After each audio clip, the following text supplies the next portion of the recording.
Hello students. आज का जो हमारा टॉपिक है वो है earth as frame of reference. Right. So earth जो है वो क्या है? Is it a inertial frame of reference या non inertial frame of reference? Right. So हमें इस क्वेश्चन का आंसर समझना है।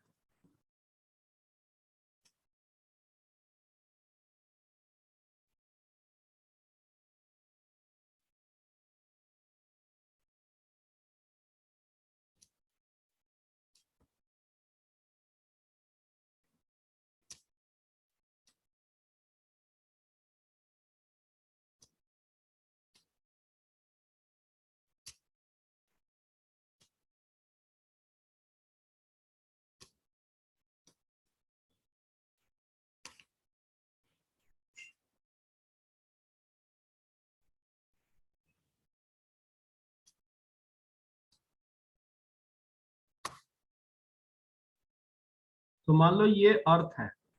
राइट। और इस अर्थ पर ये एक ऑब्जर्वर है।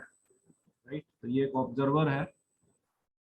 तो सपोज अर्थ जो है वो स्पेस में किसी वेलोसिटी v से मूव कर रही है। तो ऑब्जर्वर भी स्पेस में उसी वेलोसिटी v से मूव करेगा। राइट। क्योंकि ये ऑब्जर्वर अर्थ पर स्टेशनड है। तो इस तरह से अर्थ जो है इस ऑब्जर्वर के लिए एक रेस्ट फ्रेम की तरह से एक्ट कर रही है। Right. It is always at rest relative to this observer.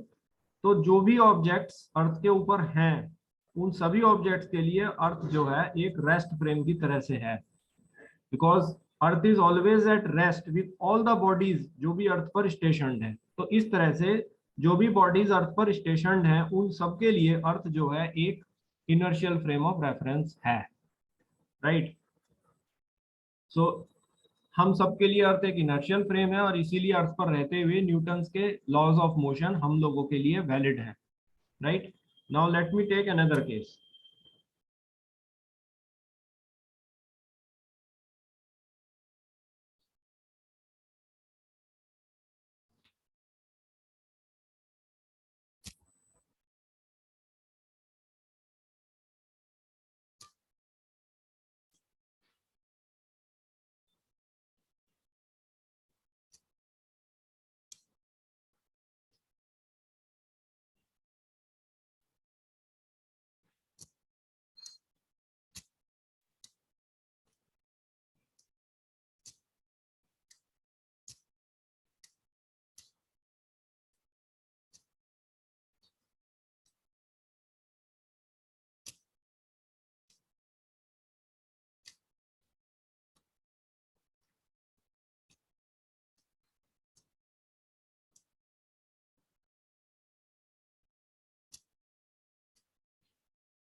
No अब हम बात करते हैं अर्थ से हटकर, राइट। जब हम अर्थ को स्पेस में देख रहे हैं तो वी नो दैट अर्थ जो है वो सन के चारों तरफ एक इलिप्टिकल ऑर्बिट में रिवॉल्व करती है, राइट। और इस इलिप्टिकल ऑर्बिट के फोकस पर सन लाई करता है। तो मान लीजिए अर्थ जो है वो पॉइंट ए से पॉइंट बी तक जा रही है और उसने ये डिस्टेंस ए भी ट्रेवल किया है टाइम टी में, राइट। तो सपोज इस टाइम टी में जो एरिया इस अर्थ ने स्वीप किया है वो किया है ए, राइट।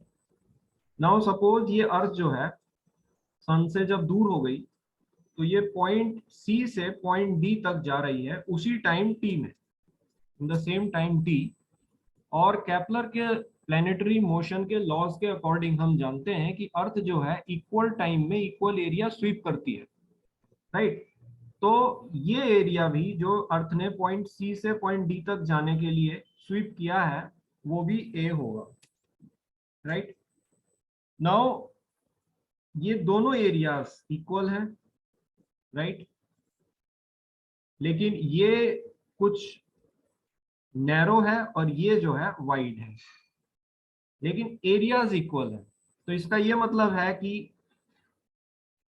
ये डिस्टेंस शॉर्ट है और ये डिस्टेंस लॉन्ग है, राइट। इसलिए ये नैरो है और ये शॉर्ट डिस्टेंस पर ये वाइड है क्योंकि एरिया दोनों में इक्वल होगा। तो अर्थ ने जो ये डिस्टेंस ए बी ट्रेवल किया है ये सी डी से ज्यादा है, राइट। तो we can say that distance A B जो अर्थ ने ट्रेवल किया है टाइम सेम टाइम टी में वो सी डी से ज्यादा होगा, राइट। तो अगर हम इस डिस्टेंस को टाइम से डिवाइड कर दें कैपिटल टी से तो हमें मिलेगा A B upon T, this will be greater than C D upon T. Now distance upon time होता है वेलोसिटी। तो हम कह सकते हैं कि अर्थ की जो वेलोसिटी पॉइंट ए से पॉइंट बी तक जाने के लिए है वो है वी ए बी, राइट। ये वेलोसिटी अर्थ की उस वेलोसिटी से ग्रेटर है जो अर्थ ने अटेन की है पॉइंट सी से पॉइंट डी तक जाने के लिए, राइट। यानी कि पॉइंट ए से बी तक जाने के लिए जो velocity V A B Earth attain कर रही है वो ग्रेटर है देन दी वेलोसिटी जो अर्थ ने अटेन करी है पॉइंट सी से पॉइंट डी तक जाने के लिए। तो हम ये कंक्लूजन निकाल सकते हैं कि जब अर्थ जो है सन के नियर होती है तो वो तेज चलती है और जब अर्थ जो है सन से दूर होती है तो वो धीमे चलती है, राइट। तो इसका मतलब है इस पूरे इलिप्टिकल पाथ में अर्थ की जो वेलोसिटी है वो कंटिन्यूअसली चेंज कर रही है। जैसे जैसे वो सन से दूर चली जाती है वैसे वैसे उसकी वेलोसिटी धीमी होती चली जाती है और जब वो सन के नजदीक आती है तो उसकी वेलोसिटी तेज होना शुरू हो जाती है। तो जितना जब वो नियरेस्ट पॉइंट पे होती है उस समय वो मैक्सिमम वेलोसिटी पर होती है, अपनी ग्रेटेस्ट वेलोसिटी पर होती है।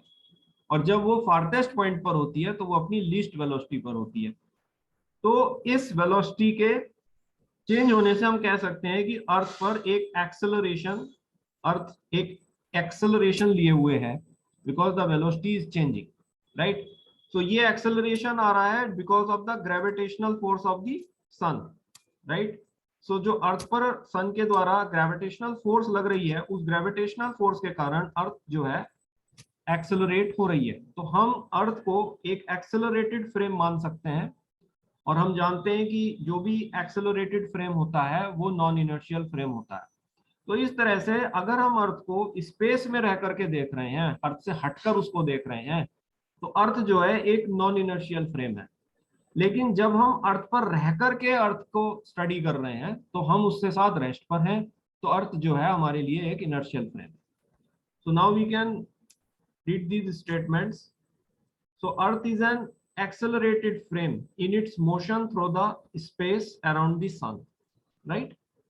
जब अर्थ जो है सन के चारों तरफ मोशन कर रही है स्पेस में तो वो एक एक्सेलरेटेड फ्रेम है क्योंकि उस पर सन की ग्रेविटेशनल फोर्स एक्ट कर रही है as it is acted by gravitational force. Hence earth is a non inertial frame of reference, right. हम जानते हैं कि जब भी कोई एक्सेलरेटेड फ्रेम होता है वो एक नॉन इनर्शियल फ्रेम होता है, तो इसलिए अर्थ जो है एक नॉन इनर्शियल फ्रेम है। लेकिन दूसरा अगर केस हम लें, however earth is a rest frame for all the objects stationed on earth, जो भी ऑब्जेक्ट अर्थ पर है उन सब ऑब्जेक्ट्स के लिए अर्थ जो है एक रेस्ट फ्रेम है, right. So hence earth is an inertial frame of reference for all the objects stationed on earth.